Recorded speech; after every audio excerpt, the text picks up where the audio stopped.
meeting to order. The first thing on the second thing on the agenda is public comments. If somebody would like to make a comment. No. And number 3 is agenda review. We have one. You need to add.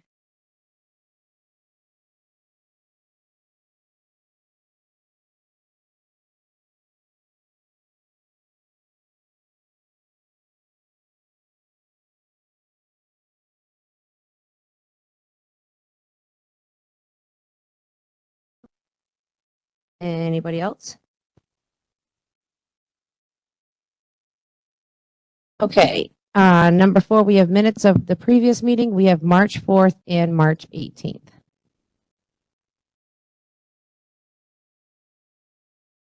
Motion to approve the minutes of March 4th and March 18th, 2025. Any discussion on either one of those?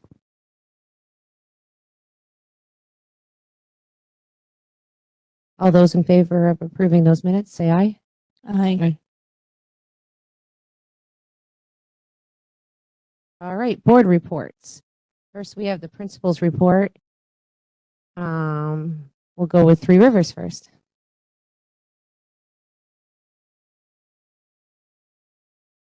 Hi, everyone. We have a few things going on now and several things coming up. This point and forward in the school year goes incredibly fast and it's very busy. So right now our student council is planning a leadership retreat on May 9th. We've partnered with PA. So we have some PA students that are going to be working with our student council, which is really great to have that support from Pembroke Academy students who are looking at doing the same type of, leadership positions in their school. And then our student council is preparing a presentation for you guys for the May 6th board meeting. So we're looking forward to having them here as well. Officer Weber, our SRO, has started the Too Good for Drugs lead program with our 5th grade. So he does that every year in our 5th grade in the spring. That has replaced the DARE program in our schools. So he is currently, I think, in his 3rd or 4th week of that program with our 5th grade. 6th and 8th grade are making their final preparations for their class trips. I think we have about 2 weeks to go until we leave for those. So everybody's kind of gearing up. The kids are getting very excited. And the staff are all trying to organize what everybody needs and what information everybody needs to know before they leave. And just some end of the year dates to keep people aware of. Our spring concert is planned for June 4th. Our June Jamboree is planned for June 16th. We typically honor our retirements at the start of the day. So we're looking forward to that as well. And our 8th grade promotion is set for June 19th that evening.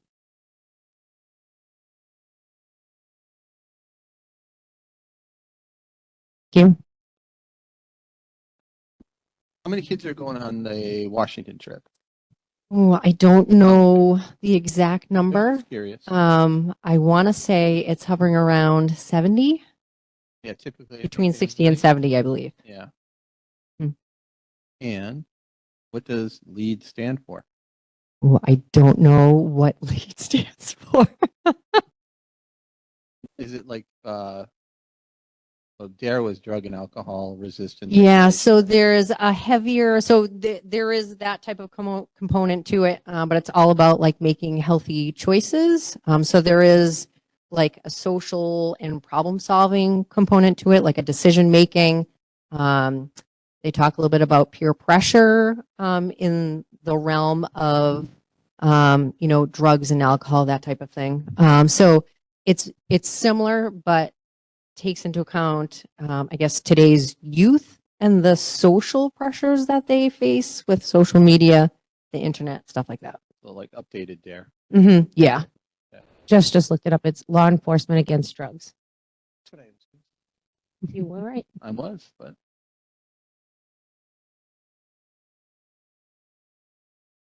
Thank you. Any other questions?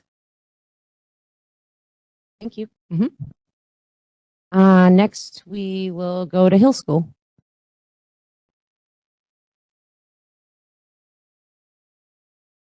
Okay, so we have like Katie was saying, this time of the year is all about closing it out and moving forward. It goes very fast, lots of events.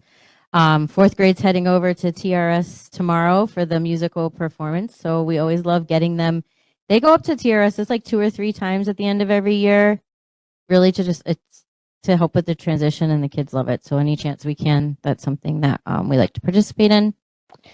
Our trimester 2 just closed, and we had our parent conferences. I definitely think it's very impactful to have them. I do notice that there's a drop off in parent participation in March versus in December. So one of the conversations we'll have is kind of thinking in terms of how we can boost participation, especially reaching out to parents that we really want to meet with. So that'll be something that we'll be brainstorming as a staff, but we still had pretty decent participation. You know, over 50% of each class did have families come out.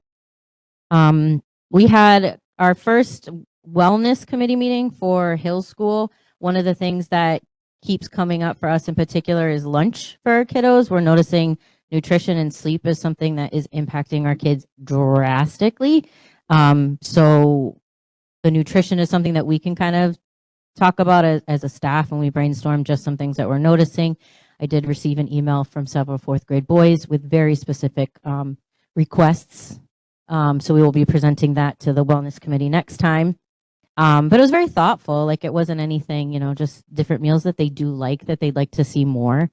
You know, some things that maybe we can't do, but that's the way it works. And then one thing too that we want to try to make sure that we're able to participate in next year is it's a fruit and veggie program. It's a grant that we get through, I believe it's the state.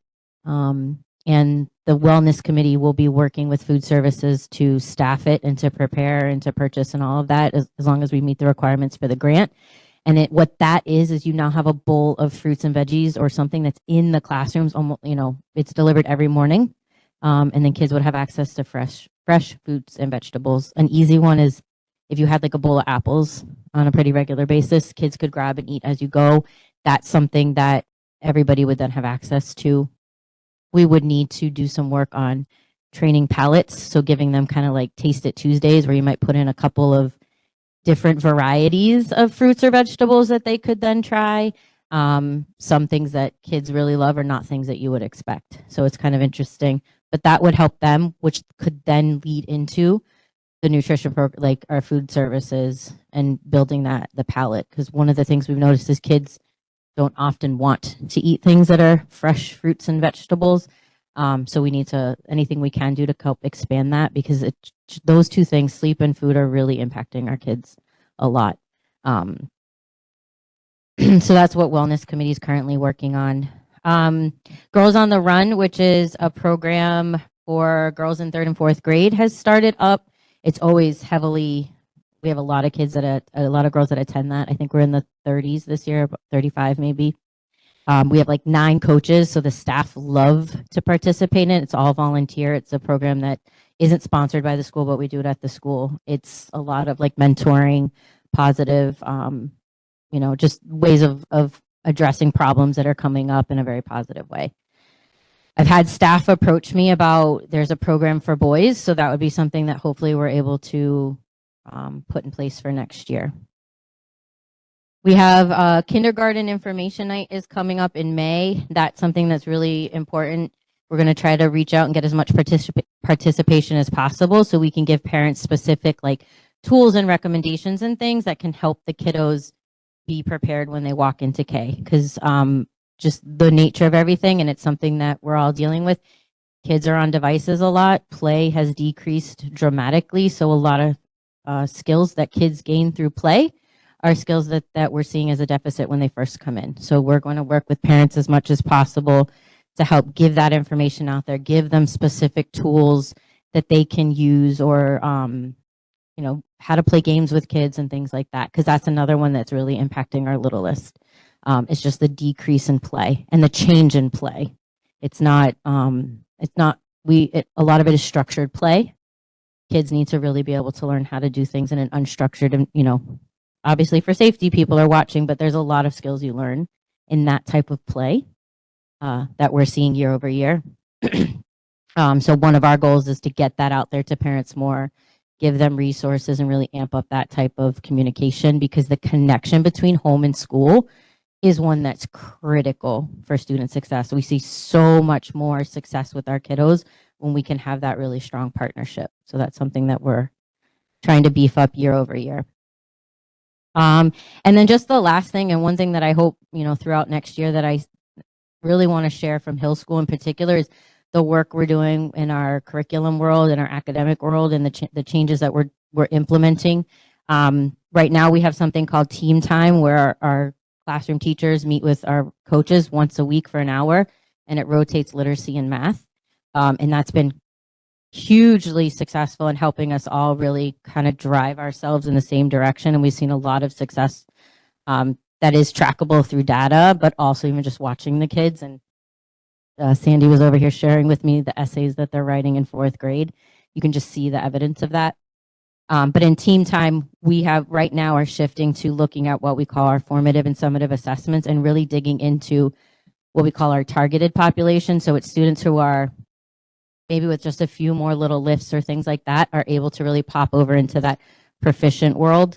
And so we're looking at how to help the kids on a more granular level. That's a lot of work to get into that and really analyze all of that, but that's where we are now, because we just did a ton of work the last year and a half on the whole school, like all of us coming together and we drive in the same direction, all grade levels for everything. So now we're looking more on that individual level, because we really were able to help out a lot of the kiddos by looking at our universal instruction.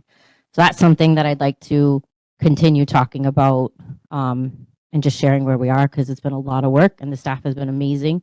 And we'd like to kind of get that out to you guys more. And I think that's it for Hill School. Any questions? Comments? I just want to know, what was the most popular food suggestion or choice? A pickle bar.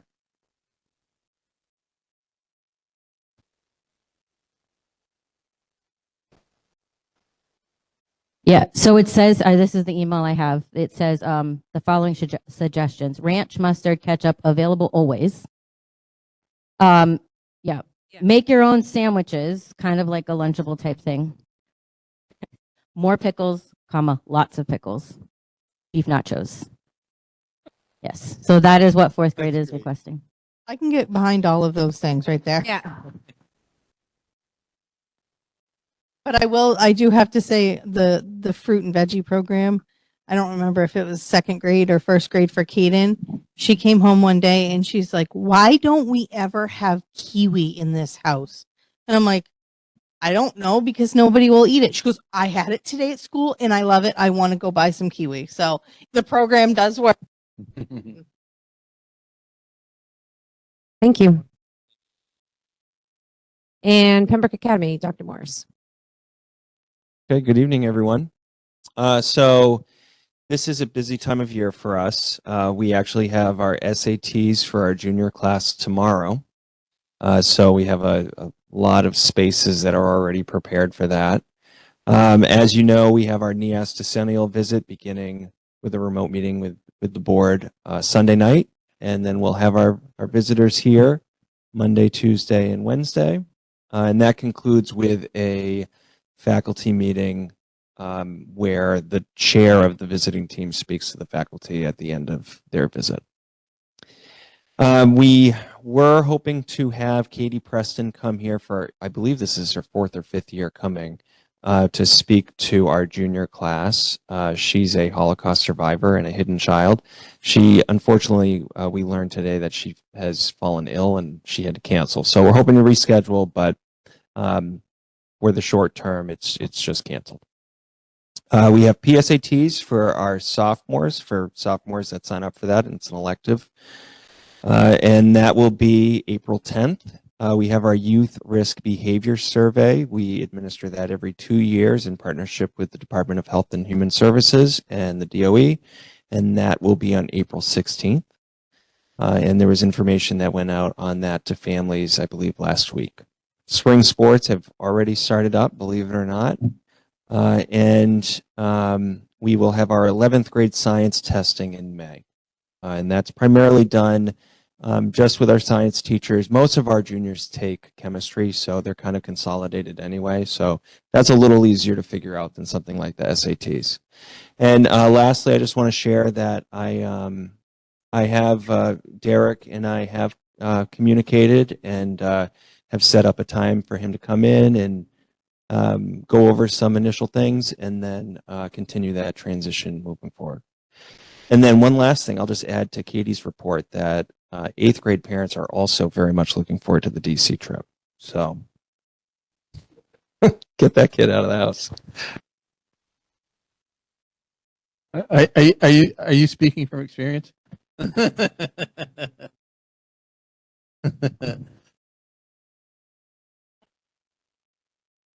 I know I'm not that sad this time. I don't know. Any comments, questions? Thank you. Next, we have facilities report. Good evening, everyone. March is often a great time for the facilities department to get a bunch of our trainings done. So that we were able to accomplish this past month. With that, Eric Temple, our grounds foreman, and myself were able to attend our annual turf conference in Providence. It's a truly beneficial conference every year. And there this year, we were able to take classes on anything from mowing fields to core aeration to fertilizing and everything in between.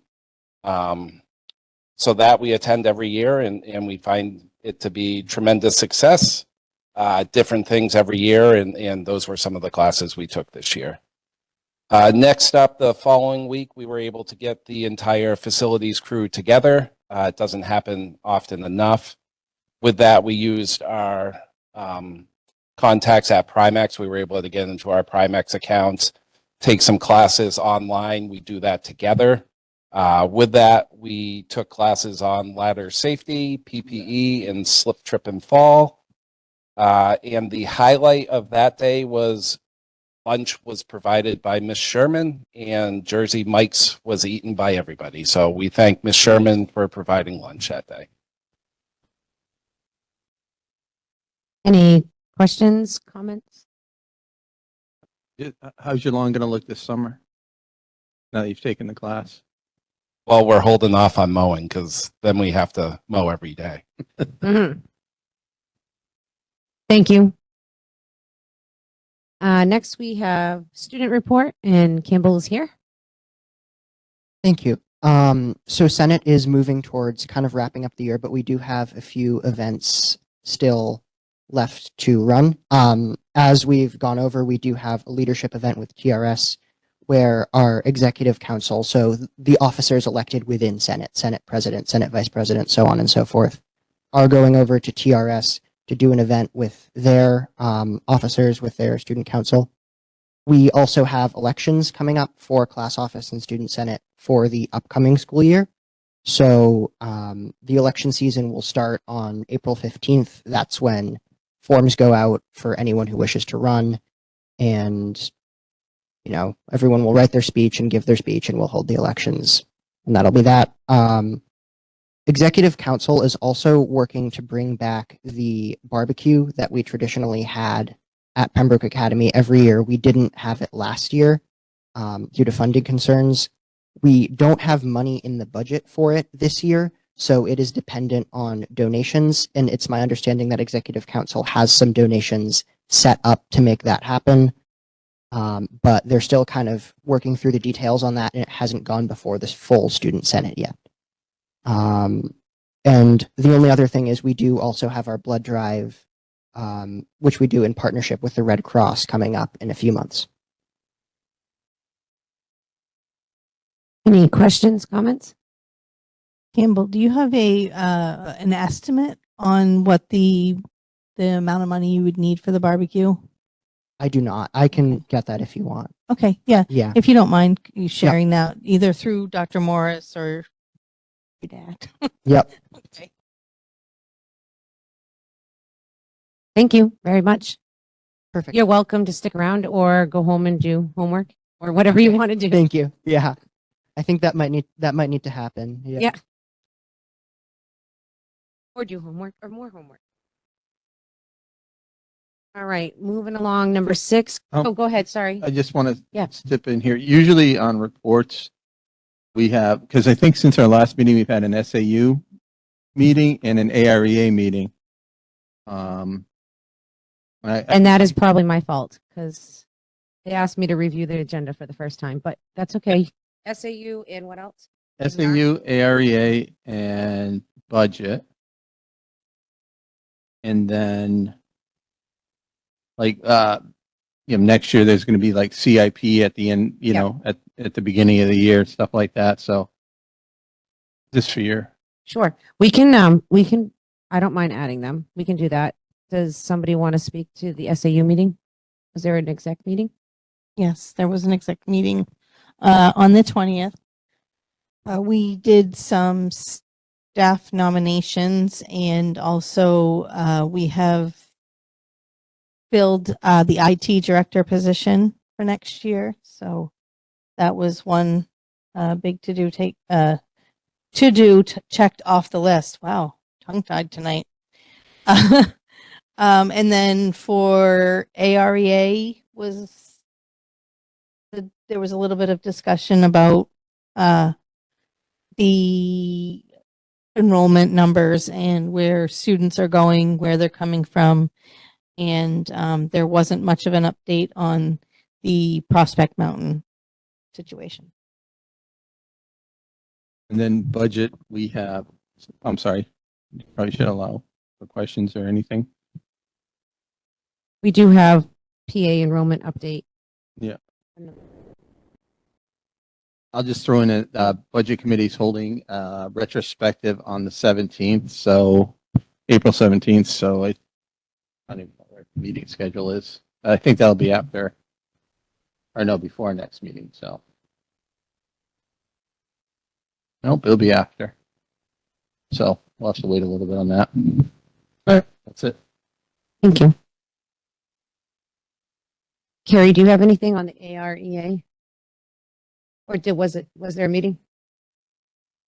That was just it. I mixed them in together. We just discussed the enrollment at that meeting, and then just where the students are going, where they're coming from. Okay. Thank you.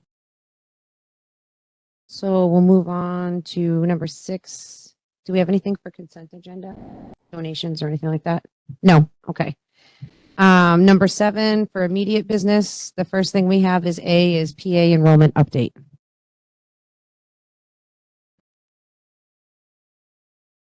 So there was a document shared in the drive. Amber updated the information regarding where students had gone because the last spreadsheet she shared, it was kind of cut off, so you couldn't see clearly where some of our students were going. So she did update that and include where our students headed that were unenrolled from PA.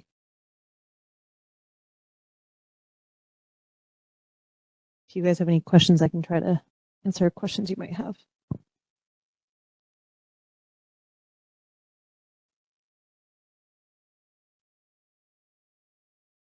Just a quick question for first time viewing of this on my end. Can you give me some longitudinal perspective on this in terms of the enrollment? Is this a fairly standard year? I knew that. No, I didn't this has know been a that, big movement year. Yeah. And a lot of the movement has actually been like families moving out of town.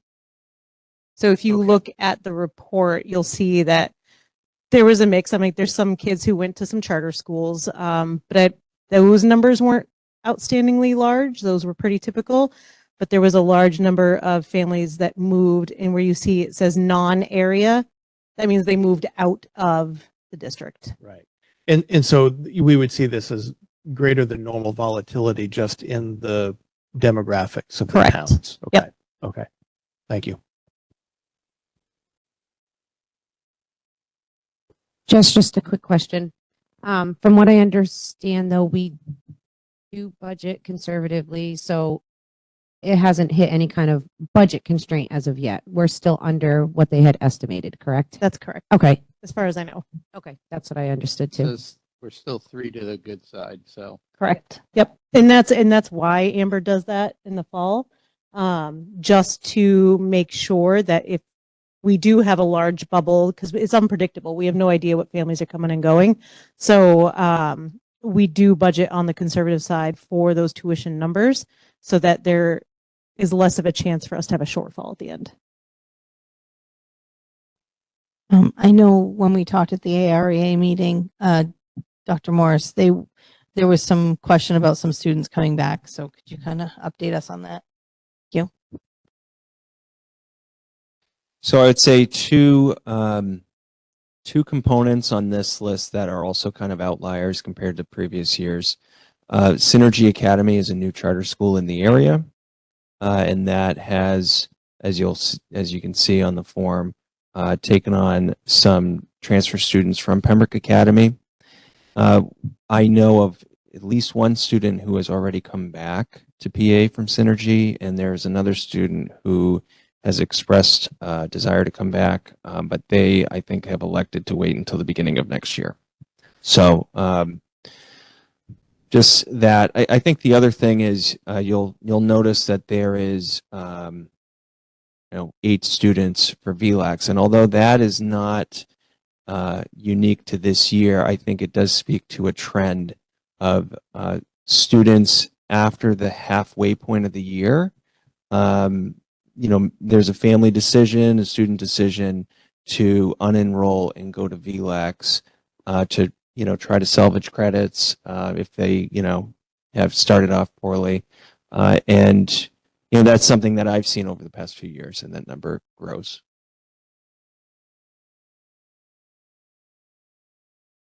Anyone else have any questions, comments? All right, the next thing we have is CRTC tuition.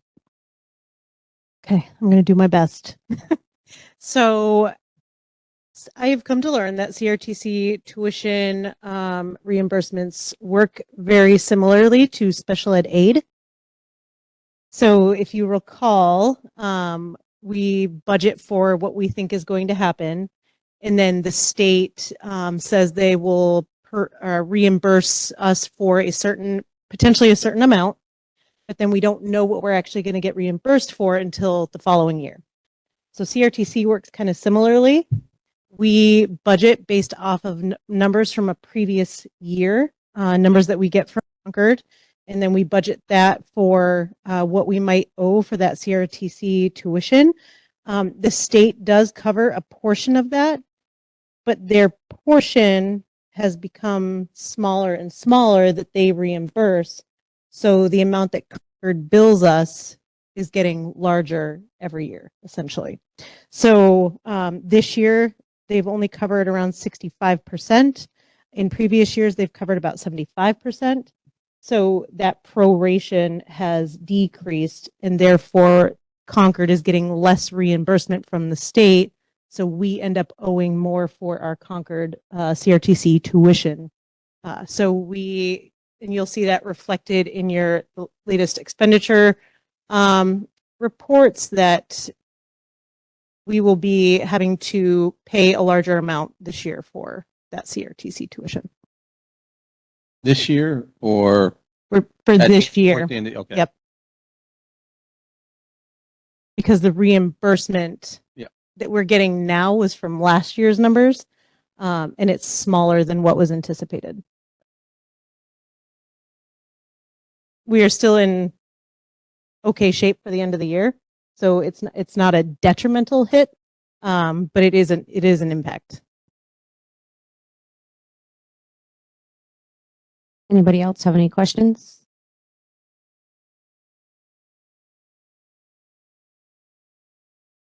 All right, moving on, we have fiscal year 25-26 update.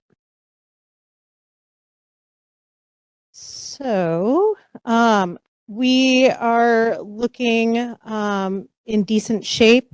Some of the big drivers that are impacting the budget right now is that vocational tuition rate that we talked about, contracted services for special ed, special education services, summer placements, the vocational bus, so the bus that takes kids to CRTC, the cost of that is a little bit more than anticipated, special education transportation, and then the additional retirements this year. So those are some of the big drivers that are impacting the budget right now. But Amber's confident that we are still in good shape for the remainder of the year.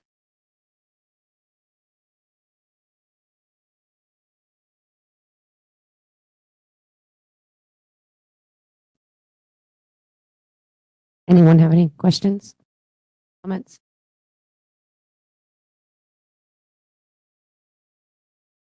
Okay, and we added a D for the memorandum of agreements that Jess is gonna speak to us.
Seacoast, oh, there it was.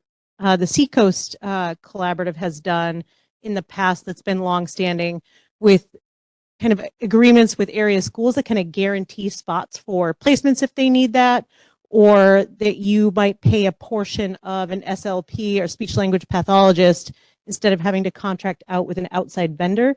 You would essentially pay into this consortium and have guaranteed services and placement seats.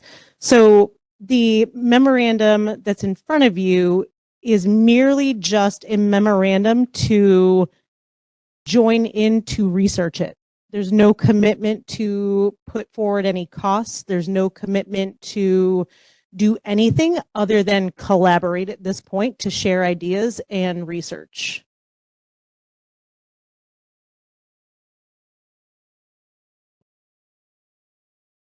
And this agreement would only be for 1 year for next school year, essentially.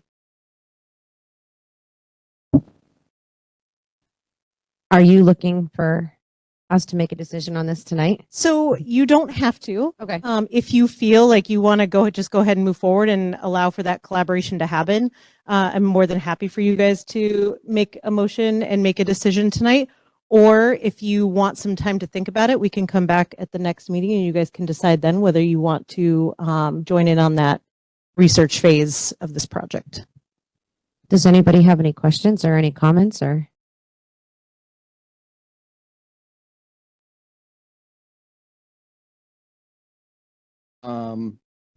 So almost, not really, but almost sounds like, I guess almost an insurance policy for special ed. So my question is, if we, I know there's nothing financially binding to this, but at some point, if we do, I mean, I don't know if we've gotten to that part yet. When it does come to the financial side of it, has the discussion been for almost like a subscription, I guess, or an insurance policy where you pay per year and then covered? That could be the way that the committee looks at it. We haven't really discussed any cost yet. So, because it's really just getting off the ground and getting it rolling and having discussions. There's several different ways that it can be approached. Like I said, I think they're looking at kind of going in the way that the Seacoast Collaborative works, which is basically what you're kind of talking about. You buy into our like reserve seats, reserve a service, you pay a portion of that no matter what, whether you're utilizing or not. And it has its own governance board. So it has its own board that manages that facility or facilities and how it runs. Actually, that would kind of oversee this consortium.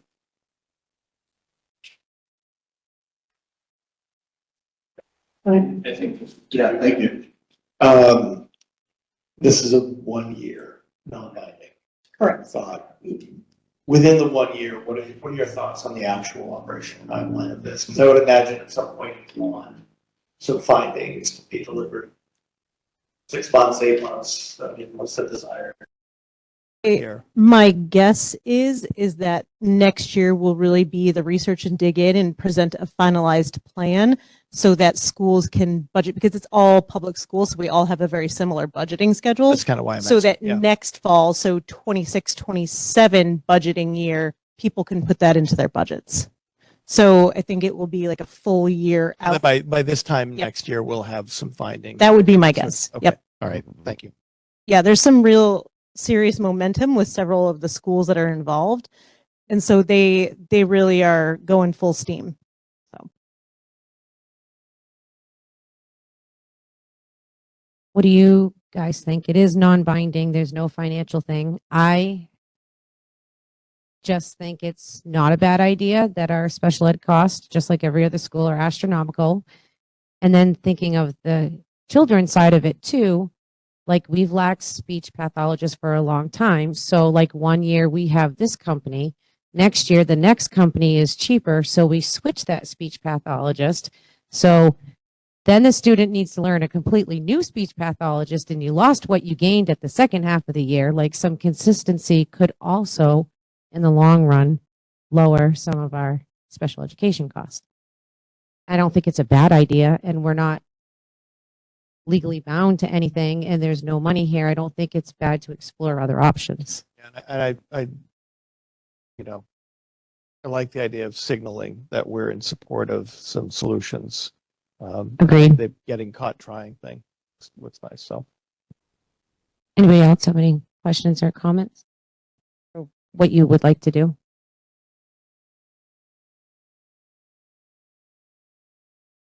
I'll make a motion to move forward with the MOA, intensive special education needs and contracted related services consortium.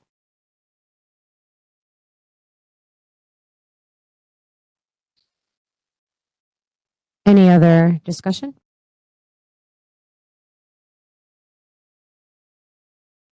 All those in favor of moving on with the memorandum of agreement for the consortium, say aye. Aye. Those who abstain? It's all of us. all right. Thank you guys. Thank you.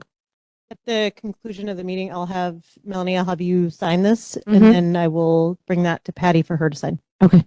Thank you. Moving on to number 8, we have policies. Which do you guys want to talk about any of the policies, or normally we do it in our workshop, but it was added to the agenda. So if you guys did some work on policies, we can. No. Yes. It is okay. We can move policies to the next meeting. And yeah, Went in just to kind of look at them really quickly. Unless I'm not seeing it, but it looks like IMG isn't even in the drive. So, and that's the only one that's at a third reading that we would need to move forward. So I think, yeah, that one's not in the drive, so we can't do anything about it anyways. And then I just think the rest of them you could move to the next reading. and if we want to talk a tiny bit about policies, so Carrie and I did it together for a long time. So we have 2 new school board members who are doing policies. And normally it is the second meeting. But if you guys would like some help, we do not mind doing like a Google Meet. And we can do like one policy and show you where you find the New Hampshire School Board Association one and then ours and how we compare them. and then where the highlighted sections are, how you like choose one and what you put in the blanks, if it's helpful to go through a couple. Okay. Yeah. Let's schedule. Okay. Yeah, I'll be in touch. Yeah.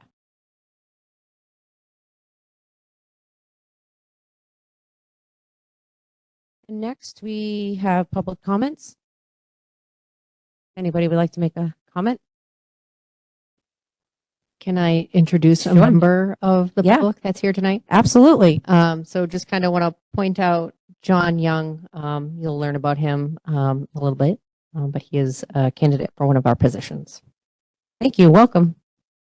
Welcome.